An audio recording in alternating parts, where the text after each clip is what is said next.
주시는 하나님의 말씀은 로마서 7장 1절부터 6절 말씀이 되겠습니다.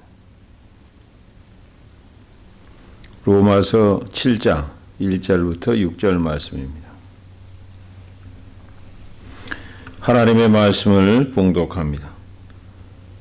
형제들아, 내가 법 아는 자들에게 말하노니 너희는 그 법이 사람이 살 동안만 그를 주관하는 줄 알지 못하느냐.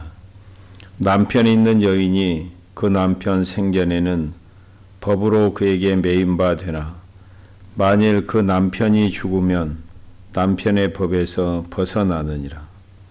그러므로 만일 그 남편 생전에 다른 남자에게 가면 음녀라.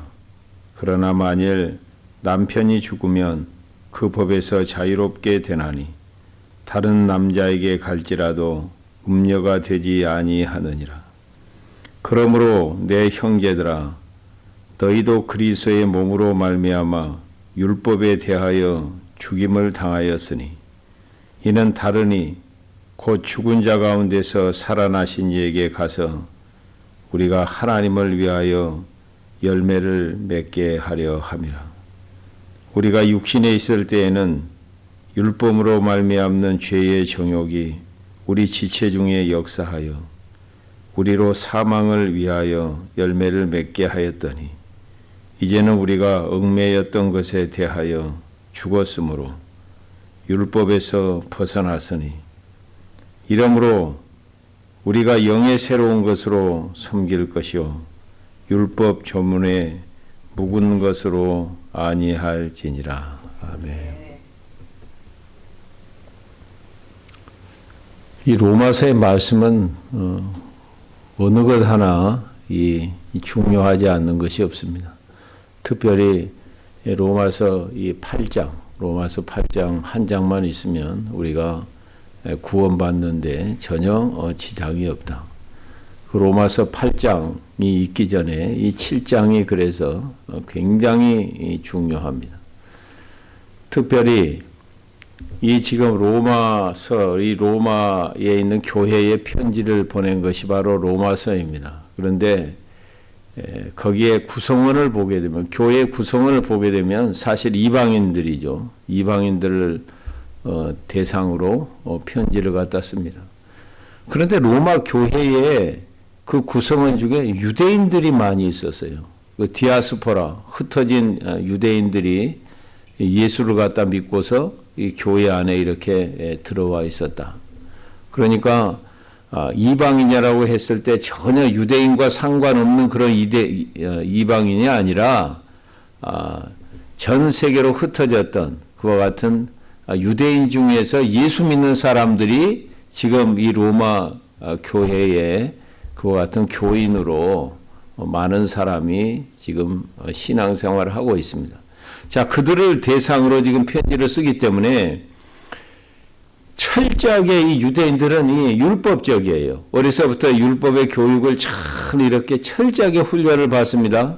그들의 생각이나 말하는 것이나 행동하는 것이 철저히 무엇의 지배를 받고 있냐면 율법의 지배를 받고 있어요.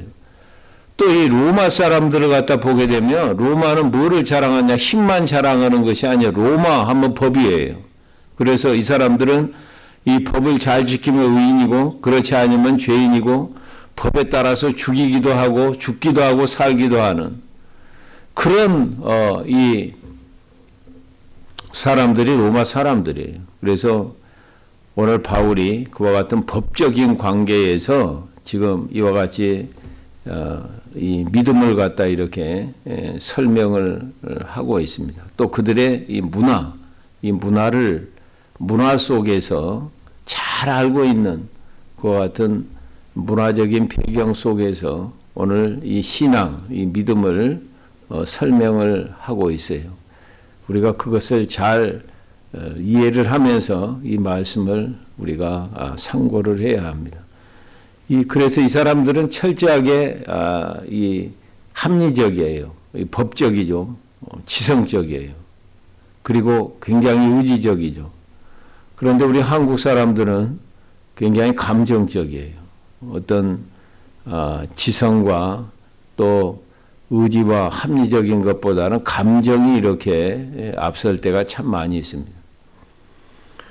그러면 우리가 신앙생활을 하게 될 때 그런 사람들은 무슨 밭이냐? 이 돌짝밭이에요, 돌짝밭.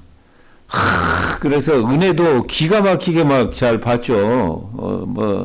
예배 드리다가도 좀 은혜가 임하게 되면 표정부터 틀려지고 찬송하는 태도부터 틀려지고 굉장히 막 기쁨으로 막 그걸 태를 내면서 하나님의 말씀을 받아요. 그런데 그 말씀을 인하여 삶 속에서 어떤 어려움이 닥쳐올 때 그대로 넘어져 버린다. 왜? 뿌리가 깊이 내려 있지 않기 때문에. 믿음의 뿌리가 이렇게 깊이 내리지 않으면 세상 풍파라든지 이런 것을 이겨낼 수가 없어요. 시련을 이겨낼 수가 없어요. 믿음은 능력이에요. 어떤 능력이냐? 시련을 이기는 능력, 고난을 이기는 능력, 어떤 어려움 앞에서 쓰러지지 아니하고 그것을 갖다 주께서 개입하실 때까지 버텨 나가는 능력이에요. 믿음의 이론이 아니에요. 추상적인 게 결코 아니에요. 감정 주도적인 사람들은 그걸 이길 수가 없어요. 그래서 져버리게 된다. 오늘 이 바울이 이와 같은 그 그리스도와 예수 그리스도를 믿는 믿음, 그리스도와의 그와 같은 관계를 갖다 설명할 때 이 법적인 그와 같은 관계로 설명을 하고 또 그들의 문화 속에서 잘 알고 있는 이 문화적인 그것을 비유로 예로 들어서 그 예수 그리스도와의 관계 또 과거에 우리가 죄와의 관계가 어떤 관계였느냐 율법과의 관계가 어떤 관계였느냐 그제 이제 예수를 믿음으로 말미암아서 그러면 예수님과 어떤 관계를 지금 형성했느냐 하는 것을 설명하고 있습니다. 1절을 보시면 형제들아 내가 법 아는 자들에게 말하노니 너희는 그 법이 사람이 살 동안만 그를 주관하는 줄 알지 못하느냐. 자, 법 아래 있는 자들에게 얘기한다 그 말이에요. 그러니까 지금 유대인들은 율법 아래에 있고 이 로마 사람들은 지금 그 로마의 법 아래에 있는 그와 같은 사람들이에요. 자, 우리도 죄를 갖다 범하게 되죠. 죄를 범한 사람이 죽었다. 그러면 뭐가 돼버리냐면 기소 중지가 돼버려요. 어떤 그 재판이라든지 그런 것을 진행하다가도 그 사람이 죽었다. 그러면 끝나버려요. 완전히. 그러니까 거기서 자유함을 갖다 얻게 되는 거죠. 어떤 죄를 갖다 범했든지 간에. 죄를 범했던 사람이 죽어버리면 기소 중지가 되고 그것은 절대로 법적 절차를 밟지를 않습니다. 앞으로 진행하지 않아요. 이제는 자유함을 얻게 되죠. 그런데 오늘 그 예를 뭐로 들으냐면 이 개론이라고 하는 그들에게 문화적인 그것을 예로 들어서 지금 설명을 하는 겁니다. 자, 우리가 그 당시에 이 개론이라고 하는 것은 철저하게 가부장적인 제도죠. 특별히 이 시대에 이 유대인들도 마찬가지고 이 로마 사람들도 마찬가지고 철저하게 남성 위주예요. 지금은 뭐 일부 일처제가 굉장히 확립이 돼가지고 이렇게 우리가 그것이 성서적이고 그것이 굉장히 이성적이고 바르다고 생각하지만 지금 뭐 100년 전까지만 해도 지금도 마찬가지 아프리카라든지 저 중동 지방에 가보게 되면 일부 다 처제예요. 한 남자가 아내를 갖다가 몇 사람씩 거느리고 이렇게 사는 거죠. 그 남자들이 바람 피우지 말고 바람 피우려면 중동이라든지 거기 가서 살면 돼요. 그러면 합법적으로 지지를 받으면서 할 텐데 왜 그렇게 힘들게 사는지 모르겠어요. 어찌됐든 지금 이 시대도 일부 다처제가 있어요. 그게 물어봐요. 그게 가능하냐? 가능하대요. 가능하대요. 예, 여자들끼리 시기 질투도 안 하고 그 한 남자 중심으로 이렇게 서너 명의 아내들이 살아요. 자, 그런데 철저하게 그 배경을 갖다 이해를 해야 됩니다. 그러면 여자가 남자한테 이렇게 시집을 갖다 가게 되죠. 그러면 철저하게 누구에게 매이냐면 남편에게 완전히 매여버리는 거예요. 남편에게 예속되는 거죠. 언제까지 예속되느냐? 죽을 때까지, 남편이 죽을 때까지 예속이 돼요. 그 남편이 아내한테 잘해주냐 못해주냐 상관도 없어요. 전혀 상관도 없어요. 그러면 아내는 언제 남편에게서 벗어날 수 있느냐, 자유로울 수 있느냐? 남편이 죽을 때. 남편이 죽을 때 거기서 이제 그 예속과 지배하에서 벗어납니다. 그리고 다른 남자에게 다시 재혼을 하더라도 시집을 가더라도 그것은 전혀 죄가 되지 않아요. 하지만 남편이 살아있을 동안에 다른 남자에게 이렇게 어떤 관계를 맺는다거나 그와 같이 다시 혼연을 갖다 하게 되면 그것은 오늘 여기 보게 되면 간음이죠. 엄청난 죄고 그것은 그 당시에 돌로 맞아서 죽는 그와 같은 죄예요.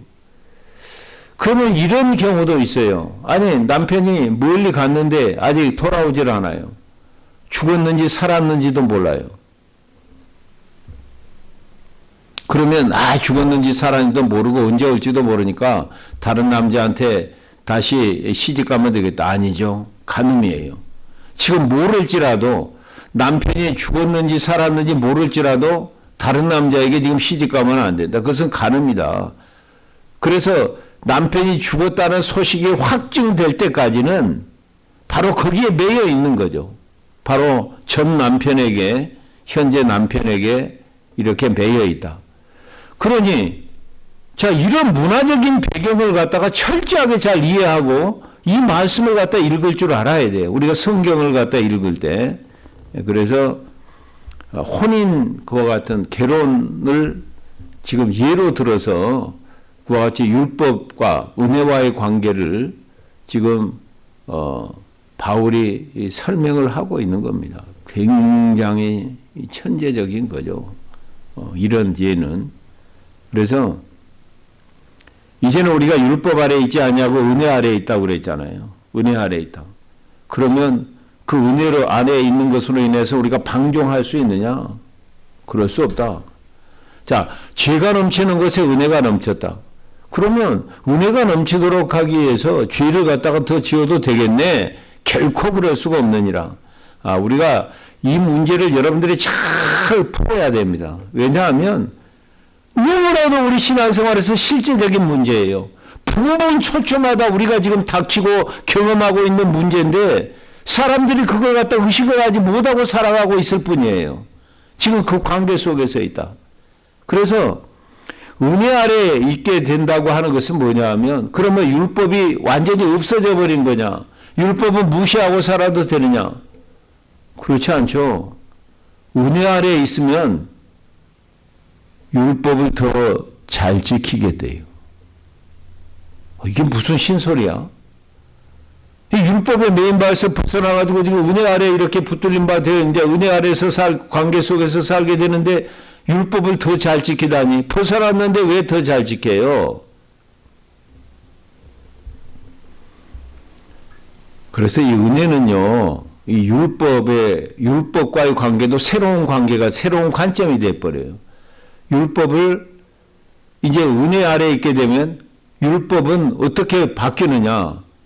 우리를 사랑해서 주시는 사랑의 법으로 바뀌어버려요. 만약에 율법 아래 매였었던 그 율법이 우리를 갖다 죽이는 법이었어요. 그래서 우리를 절망으로 몰고 가요. 그런데 은혜 아래로 들어오다 보니까 이 율법이라는 것은 우리를 죽이는 법이 아니라 이제는 우리를 위해서 주시는 법, 우리를 사랑해서 하나님께서 주시는 법이 되어버린다. 그래서 율법을 기쁨으로 지키게 되고 사랑으로 지키게 되고 자원함으로 지키게 되고 율법이 더 이상 구속이 아니에요. 만약에 관계도 마찬가지예요. 관계도. 우리가 결혼관계를 생각했을 때 어떤 사람은 율법적으로 결혼관계를 하는 사람이 있고 어떤 사람은 은혜로 결혼관계를 갖다 이렇게 관계를 맺고 가정생활을 하는 사람이 있어요. 그 율법적으로 하는 사람은 가정이 구속이야. 그 아내가 구속이야. 자녀들이 구속이야. 그래서 굉장히 부담을 가지고 가정생활을 하고 굉장히 힘들게 가정생활을 갖다 하는 거예요. 내가 진짜 이 가정을 위해서 이 머슴살이 하고 있다 이런 식으로 가정생활을 하게 되는 거죠. 그건 뭐냐면 벌써 율법적인 관계에서 가정생활을 하는 것이고, 은혜의 관계 속에 들어간 사람은 한 아내의 매일만 매일수록 자유함을 느껴요. 가정 속에서 자유함을 느껴요. 자녀들 속에서 자유함을 느껴요. 그래서 가정이 주어진 것이 기쁨이에요. 가정이 주어진 것이 감사예요. 아내가 이렇게 그와 같이 나에게 선물로 주어진 것이 너무나도 축복으로 생각하는 거예요.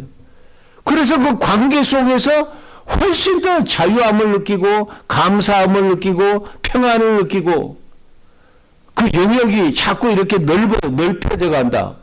부담이나 구속이 아니에요. 율법적인 관계에 매 있는 사람은 그것이 부담이고 구속이다 이 말이에요. 이렇게 하늘과 땅 차이로 달라져 버린 신앙생활을 하게 된다. 그 관계를 오늘 아내가 남편에게 시집가는 결혼 관계를 통해서 오늘 이 설명을 하고 있습니다. 자, 그러면 3절에 읽어보겠어요. 그러므로 만일 그 남편 생전에 다른 남자에게 가면 음녀라. 그러나 만일 남편이 죽으면 그 법에서 자유롭게 되나니 다른 남자에게 갈지라도 음녀가 되지 아니하느니라. 그러므로 내 형제들아, 너희도 그리스도의 몸으로 말미암아 율법에 대하여 죽임을 당하였으니 이는 다르니 곧 죽은 자 가운데서 살아나신 이에게 가서 우리가 하나님을 위하여 열매를 맺게 하려 함이라. 우리가 육신에 있을 때에는 율법으로 말미암는 죄의 정욕이 우리 지체 중에 역사하여 우리로 사망을 위하여 열매를 맺게 하였더니 이제는 우리가 얽매였던 것에 대하여 죽었으므로 율법에서 벗어났으니 이러므로 우리가 영의 새로운 것으로 섬길 것이요 율법 조문에 묵은 것으로 아니할지니라. 자, 여러분 보세요. 드디어 혼인과의 관계를 갖다 지금 이 율법과 그리스도의 관계로 지금 이 확대시켜서 설명을 갖다 하고 있잖아요. 그러면 이 율법이라고 하는 것이 뭐예요? 율법은요, 율법 때문에 죄가 죄로 드러나는 거죠. 율법이 없었을 때는 죄가 죄로 드러나지 않았어요. 물론 죄는 있었어요. 그러나 죄가 죄로 분명하게 드러나지 않았어요. 그런데 율법이 주어짐으로 말미암아서 율법을 갖다 지키지 못할 때는 그것이 죄가 되는 것이고 그 죄의 삭은 사망에 이르게 되는 거죠. 그럼 율법이 만약 100가지 중에 99가지는 지키고 한 가지만 어겨도 그는 죄를 범하는 것이 되는 것이에요.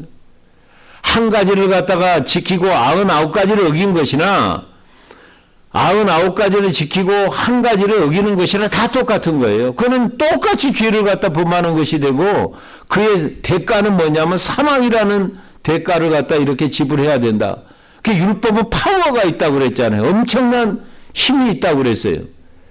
그래서 이 율법이라고 하는 것 때문에 죄가 죄로 드러나게 되고 그 죄의 삭은 사망이 우리 가운데 오게 됐다. 그렇다면 우리가 어떻게 율법에 대해서 우리가 해방을 받을 수가 있느냐, 벗어날 수가 있느냐. 율법에 대해서 죽을 때만. 우리가 죄에 대해서 벗어날 수 있는 것은 죄에 대해서 죽을 때만 벗어날 수 있어요. 아내가 남편에게서 벗어날 수 있는 것은 그 남편이 죽을 때만, 그것이 자유함을 얻을 수 있어요. 똑같이 그 비유를 통해 가지고 우리가 죄에 대해서 죽을 때만 우리가 죄에 대해서 자유함을 얻을 수가 있고, 율법에 대해서 우리가 죽을 때만, 그럴 때만 우리가 관계에서 벗어나서 자유함을 얻을 수 있다. 자, 그 관계를 이렇게 설명을 갖다 하게 됩니다. 그러면 죄는 무슨 남편이 되는 거예요? 옛 남편이 되는 거죠. 오늘 율법은 뭐가 되는 거죠? 옛 남편이 되는 거죠. 그러면 시집간 여자가 그 남편에게서, 옛 남편에서 벗어나는 것은 그 남편이 죽을 때만 가능한 것처럼, 이와 같이 죄에 대해서 죽을 때만, 율법에 대해서 죽을 때만, 그와 같이 우리가 거기서 여자가 옛 남편에서 벗어나서 자유롭게 다른 남자에게 시집갈 수 있는 것처럼 우리가 자유롭게 죄에서 벗어나고 또 이 율법에서 벗어나서 그리스도에게 우리가 시집을 갈 수가 있다. 새로운 관계를 갖다 맺을 수가 있다 하는 것을 이렇게 비유로 지금 바울이 설명을 하고 있습니다. 그러면 언제 우리가 죄에 대해서 죽었고 언제 율법에 대해서 죽었는가? 그것이 오늘 여기에 나와 있는 4절 말씀이에요. 그러므로 내 형제들아 너희도 그리스도의 몸으로 말미암아 율법에 대하여 죽임을 당하였으니 그리스도의 몸으로 말미암아 죽임을 당했다. 그건 뭐냐면 예수님께서 십자가상에서 자기의 생명을 몸을 우리의 속전으로 내주실 때 예수가 십자가에 못 박히실 때 그래서 완전히 물과 피가 다 쏟아졌을 때 그것을 통해 가지고 우리가 이 죄에서 자유함을 얻게 되고 율법에서 자유함을 벗어날 수가 있게 됐어요. 왜? 죄라고 하는 것은 반드시 뭐를 지불해야 되냐? 삭슬 지불해야 된다고 그러죠. 삭슬. 그런데 우리 죄인들은 죄인이기 때문에 죄 삭슬 지불할 자격이 없어요. 죄 삭슬 갖다 지불할 수 있는 유일한 자격은 뭐냐 하면 죄 없는 사람이 죄를 범한 그 사람을 대신해서 죽을 때만 그 삭시 지불되는 거예요. 그 삭시 효과가 있게 되는 거죠. 그러면 죄 없는 사람이 누구냐? 한 사람밖에 없어. 의인은 누구냐? 예수 그리스도밖에 없어요. 선한 사람은 누구냐? 예수 그리스도밖에 없어요.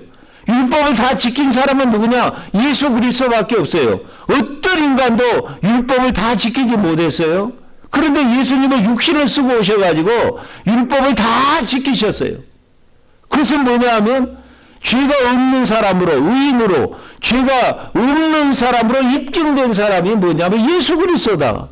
이분이 죄 있는 우리들을 갖다 대신해서 죽을 때만 우리 죄인이 죄의 삭스에서 죄의 그와 같은 힘에서 파워에서 그 속박에서 우리가 벗어날 수가 있게 되었다.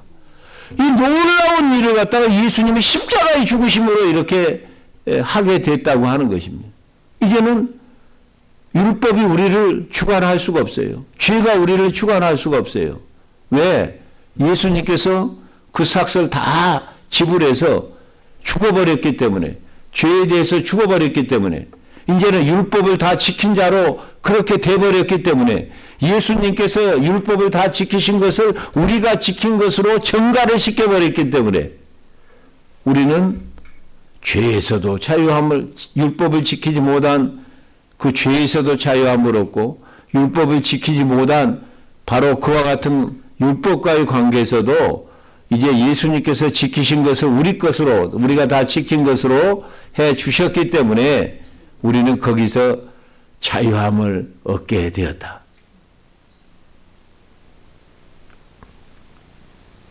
자, 여러분 이와 같은 관계를 해서 이제는 우리는 이전 것은 지나갔어요.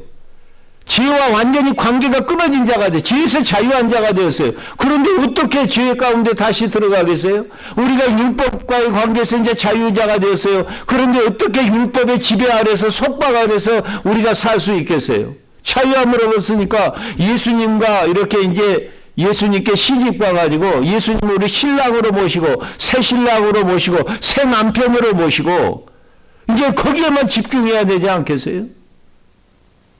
그런데 시집 와서도 바로 옛날 시집 오기 전에 사귀었던 남자 생각하고 만나고 그러면 결혼 생활이 제대로 되겠어요? 안 되겠어요?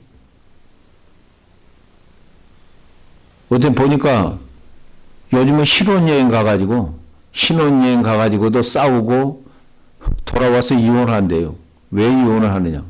신혼여행 갔으면 이제 바로 옛 관계를 다 청산하고 이제 새 신랑과 앞으로 그 새로운 삶에 대해서 뭐 바로 꿈을 꾸고 그렇게 새롭게 시작을 해야 되는데 얘 대인한테 전화하다가 걸려가지고 싸우고 돌아와서 이혼을 한다. 그런 경우가 희귀한 것이 아니라 종종 있다네요. 내가 시집 오기 전에는 내 애인이 10명이 있었던, 일단 딱 결혼하면 그 10명은 깨끗이 정리가 돼야 되죠. 그 관계가 정리가 되지 아니하면 어떻게 그와 같은 혼인 생활이, 결혼 생활이 가능하겠어요?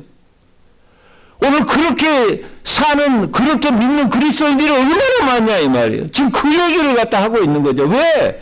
과거가 정리가 되지 않았기 때문에 예수 그리스도와의 새로운 관계가 그렇게 진보를 나타내지 못하고 그와 같은 자유로운 평안한 기쁨과 감사의 그와 같은 삶이 되지를 못한다.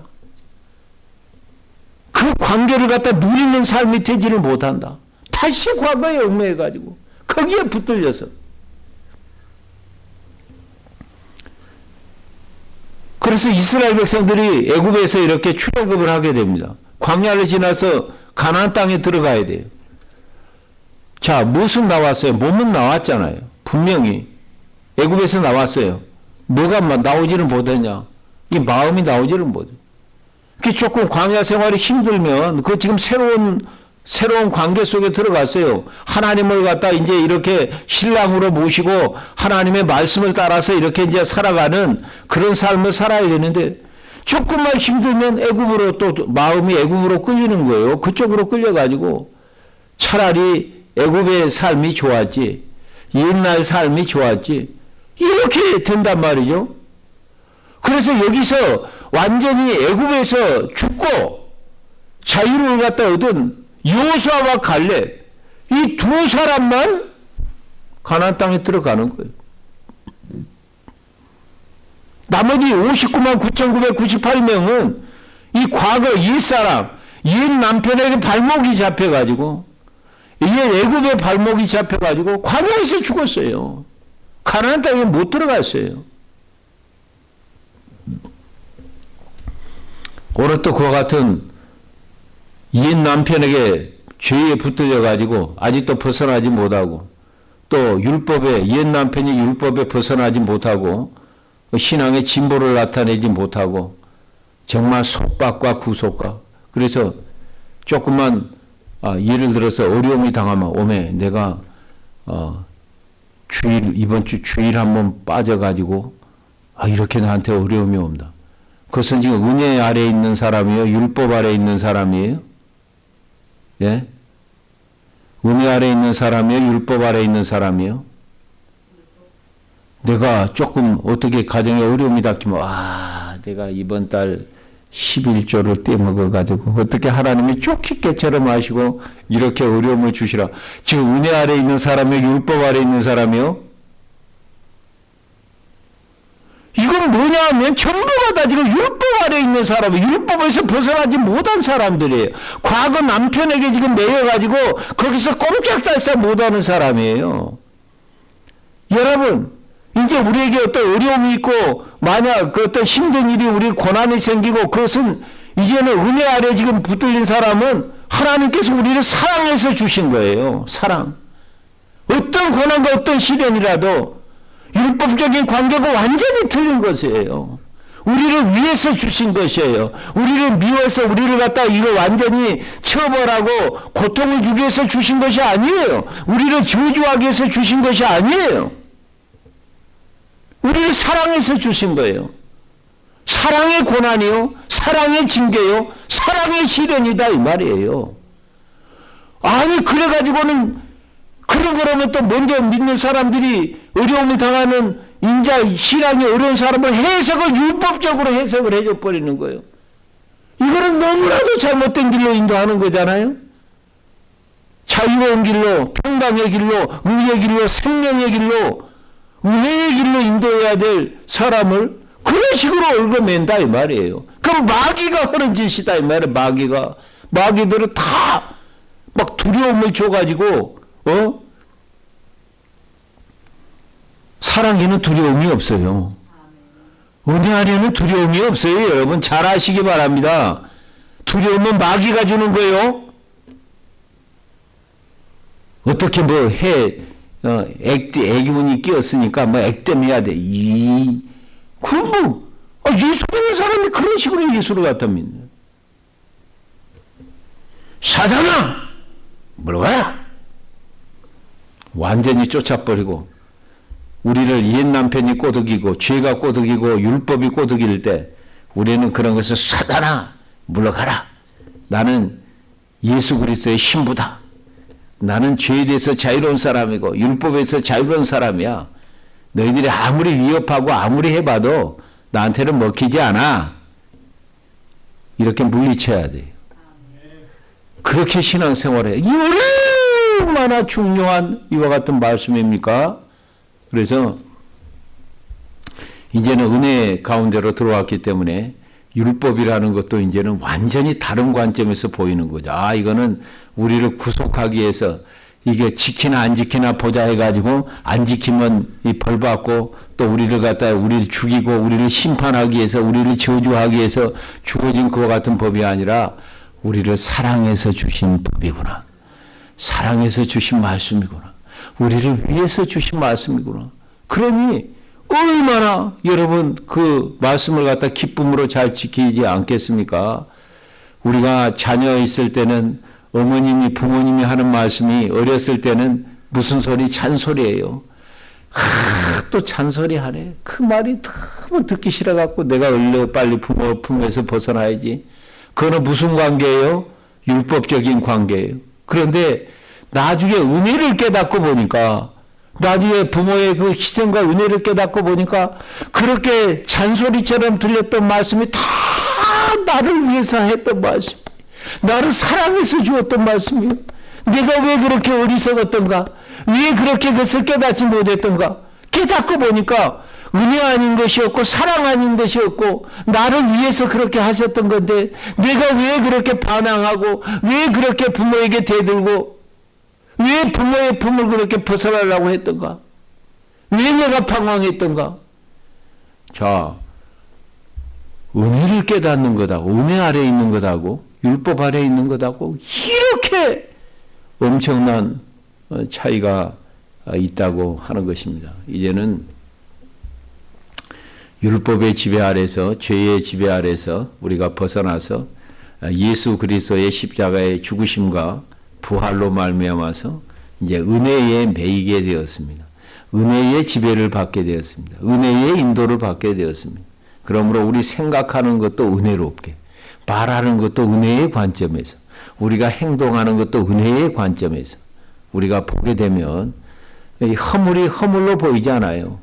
이 부모님은 어린아이가 막 실수하고 허물할 때 그것이 너무 귀여워요. 너무 귀여워가고 다른 사람 율법의 눈으로 보면 저게 사람 될라나 하고 매의 눈으로 보는데 엄마의 눈으로 사랑의 눈으로 보면 그 허물이고 잘못하고 실수하는 것이 너무 저런 것을 통하여 앞으로 야 제가 얼마나 큰 놈이 되려고 저렇게 하는구나. 관점이 틀리잖아요. 관점이. 자 이런 은혜의 아래 매이고 은혜의 그와 같은 관점과 우리의 의식과 사고와 그런 생각에 붙들리는 곳에 하나님의 나라가 임하는 거예요. 성령이 역사하는 거예요. 말씀이 힘있게 능력으로 나타나는 거예요. 그리스도의 경건의 능력이 나타나고 그와 같은 것으로 우리가 이 세상도 이기고 마귀도 이기고 우리 자신도 이기고 어떤 시련과 고난도 이기고 예수님께서 이 세상에서 환난을 갖다 당했으나 예수 그리스도께서 승리했던 것처럼 우리들도 그와 같은 승리의 삶을, 기쁨의 삶을, 감사의 삶을, 찬양의 삶을, 영생을 맛보면서 오늘을 살 수 있게 될 것입니다. 하나님 감사합니다.